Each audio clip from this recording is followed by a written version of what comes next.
Présent à la rubrique Voile sur le monde, sans transition, mesdames et messieurs, ce lundi, on évoque l'actualité électorale en République centrafricaine avec vous, Louis Sabalo. Bonjour. Bonjour Epiphane, bonjour à tous. Alors, vous nous dites qu'il s'agit des élections générales organisées dans un contexte à fort enjeu politique. Oui, Epiphane, la République centrafricaine a organisé ce dimanche des élections générales cruciales combinant plusieurs scrutins majeurs, notamment l'élection présidentielle et les élections législatives. Ce rendez-vous électoral intervient dans un contexte marqué par une histoire récente d'instabilité politique, de tensions sécuritaires et de fragilité institutionnelle. Au-delà du simple renouvellement des dirigeants, ces élections représentent un enjeu central pour la consolidation de la démocratie, la restauration de la confiance entre gouvernants et gouvernés, ainsi que le renforcement de la légitimité des institutions républicaines. Pour les acteurs politiques comme pour la communauté internationale, ce scrutin constitue également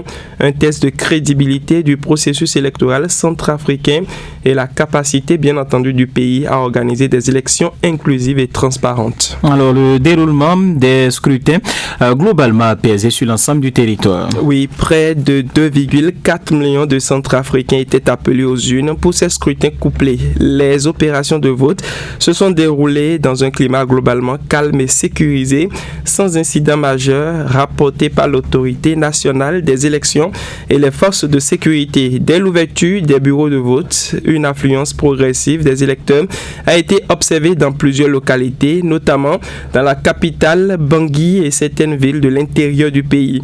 Les dispositifs sécuritaires mis en place par les forces nationales avec l'appui de partenaires internationaux ont contribué à rassurer les opérations et les populations, ainsi qu'à prévenir tout trouble à l'ordre public. Malgré quelques difficultés logistiques ponctuelles, notamment retard dans l'acheminement du matériel électoral ou assez difficile à certaines zones enclavées, le processus, il faut le dire, s'est poursuivi de manière suffisante et satisfaisante, permettant aux citoyens d'exercer leur droit de vote dans la quiétude. Et électeurs et corps électoral sont donc dans l'attente sereine des résultats officiels. Chose normale. À la clôture des bureaux de vote, l'attention se tourne désormais vers la phase de dépouillement et de centralisation des résultats. Les électeurs, dans un climat marqué par le calme et la retenue, attendent les résultats provisoires avec prudence et espoir. Les autorités électorales ont appelé l'ensemble des acteurs politiques et la population à la patience, au respect des procédures légales